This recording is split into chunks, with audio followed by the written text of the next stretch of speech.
First of all try to understand कि लिखा क्या है। अब ये समझने के लिए सबसे पहली चीज जो इंपॉर्टेंट है ये है कि ये ऐसा नहीं है कि कोई अर्थवॉर्म्स हैं जो ऐसे रेंग रहे हैं इधर उधर। You have to relate yourself कि ये एक पीस ऑफ कोड है जो आपके लिए कुछ कर रहा है। That means I can also write down these lines of code manually. So observation is the key. You have to observe and find out some key observations for you. And as a part of syntax, I have found out some important pointers for you that you should definitely take a note of it. जो पता होना चाहिए कि क्या क्या observations है।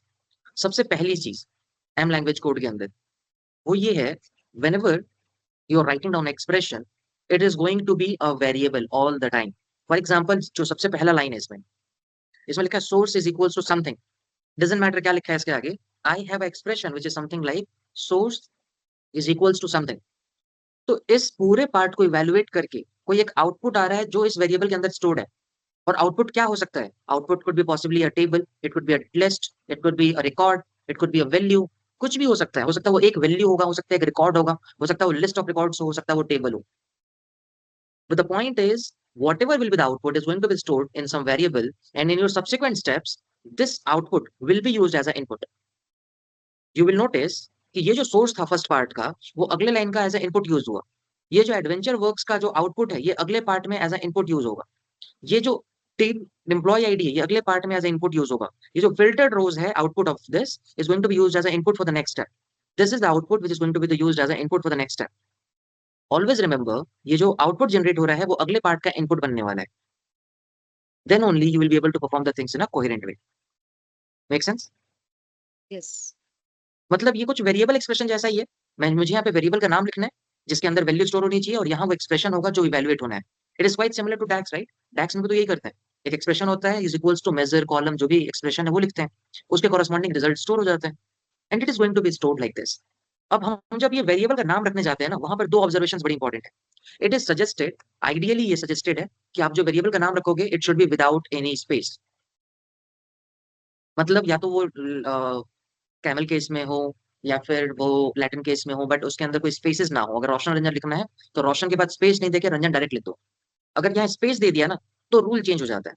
Like source, इस नाम में कहीं भी स्पेस नहीं है, तो इसको हमने एज इट इज रख दिया सोर्स। बट यही अगर मेरा होता ना सोर्स फाइल, ऐसा होता है एक वेरिएबल, तो इसको इस तरीके से नहीं लिख सकते। इसको लिखने का एक रूल है, it should be covered under the quotes, and इससे पहले एक हैश आना चाहिए। This is going to be the naming convention for your variable name.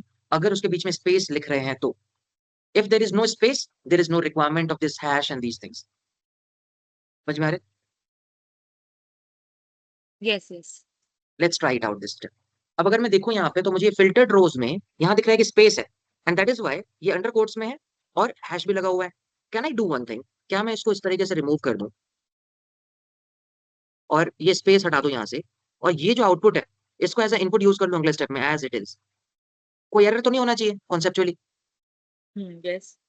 Hit enter, like you can just save it done करके, and you can see there is no syntax error and there is no error in that. Everything works as expected, there is no error. क्या ये पहला naming convention समझ में आया? Yes. Okay. Second observation, ये तो first था हमारा जो ऑब्जर्वेशन हमने नाम के लिए किया। Second major observation you will notice after completing every line of code. एक लाइन जैसे ही कंप्लीट होगा, मैंने बोला source is equals to something and next line is equals to something. After executing first line, अगर आप बताना चाहते हो कि मेरे पास एक और लाइन है उसको भी चलाना है, you have to use a comma at the end. This comma is very very important. Unless you put a comma, आपका जो मैशअप एडिटर है, मैशअप इंजन है, उसको समझ ही नहीं आएगा कि तुमने मल्टी लाइन एग्जीक्यूशन बोला है, मल्टीपल चीजें करनी है उसको। अगर आप चाहते हैं कि वो मल्टीपल चीजें करे, it is important to define this comma at the end. इसका मतलब है कि अगर दो लाइन है मेरे पास, पहला लाइन और दूसरा लाइन, तो एक ही कॉमा आना चाहिए ना। सेकंड वाले के बाद कॉमा का मतलब ही नहीं है, क्योंकि इसके आगे कुछ है ही नहीं। Be sure, yes. Last line के लास्ट में कॉमा नहीं आना चाहिए, लेकिन बाकी सबके एग्जीक्यूशन के लास्ट में कॉमा आना चाहिए। Look at this, you have a comma, you have a comma, you have a comma, but ये जो लास्ट लाइन होगा ना, इसके लास्ट में कॉमा नहीं होना चाहिए। यस। ये भी बहुत लॉजिकल है। क्लियर है? यस। ये ऑब्जर्वेशंस बहुत बहुत इंपॉर्टेंट है। ये दो चीजें ऑब्जर्व होती हैं अगर, now you know that it is quite similar to the variables concept, right? जो हमने वेरिएबल सीखा है टैग्स के अंदर, कि वहां पे एक var कीवर्ड लिखते हैं और इसके अंदर पूरा का पूरा एक्सप्रेशन आता रहता है, फिर एक रिटर्न कीवर्ड आता है जो उसको बताता है कि क्या आंसर रिटर्न करना है। सो स्टार्ट हो रहा है var से, जहां पूरा का पूरा आपका एक्सप्रेशन लिखते जाओ, जितने वेरिएबल्स डिफाइन करने हैं इस var के अंदर वो सब कर लो, उनको यूज कर लो और यहाँ रिटर्न स्टेटमेंट में रिटर्न कर सकते हैं। सिमिलरली हमारे एम लैंग्वेज के अंदर everything is going to be defined under the block let and in. let means your all of the execution steps and in is the like last execution step that you wanted to have. जो सबसे last execution step होगा ना, जहां से आपकी कहानी शुरू होनी चाहिए, it is going to follow that one, last execution step. और लास्ट लास्ट एग्जीक्यूशन स्टेप में आपको सिर्फ वो वेरिएबल कॉल करना है, जो भी वेरिएबल का नाम था ना जिसमें सेव किया था, बस उस वेरिएबल को कॉल कर लो। जैसे यहाँ ये जो रीनेम्ड है, इसको कॉल कर देना है लास्ट में, और कुछ नहीं, क्वाइट सिंपल।